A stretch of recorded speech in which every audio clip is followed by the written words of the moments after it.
विदर्भामध्ये लाखनी गावाजवळ ओव्हरब्रिजच्या खाली फक्त अर्ध्या भाकरीसाठी एका महिलेवर सामूहिक बलात्कार झाला.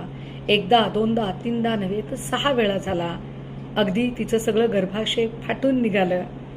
पण चकार शब्दाने प्रश्न विचारायचा नाही. खबरदार, जर गृहमंत्री फडणवीसांना कुणी काही बोलाल तर राजकारण करायचं नाही अजिबात. वसईमध्ये दिवसाढवळ्या एका तरुणाने एका तरुणीला हातोड्याने मारहाण करत तिचा जीव घेतला. प्रश्न नाही विचारायचा, राजकारण करायचं नाही. येरवड्यामध्ये वर्किंग वुमन असलेल्या स्त्रीला ऑफिसमधून खाली उतरताना एका माणसाने भर रस्त्यात भुसकून मारले. पाक कायद्याची ऐशी की तैशी. खबरदार, जर फडणवीसांना कोणी प्रश्न विचाराल तर राजकारण करताय का तुम्ही?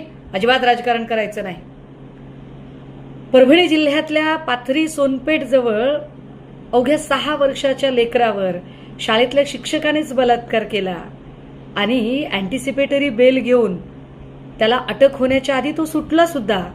पण राजकारण करताय? अजिबात राजकारण करायचं नाही आणि फडणवीसांना कोणी प्रश्न विचारायचे नाही. बदलापूरमध्ये आपटे नावाच्या माणसाच्या संस्थेमध्ये गैरप्रकार घडले. एका चिमुरडीवर अत्याचार झाले. पण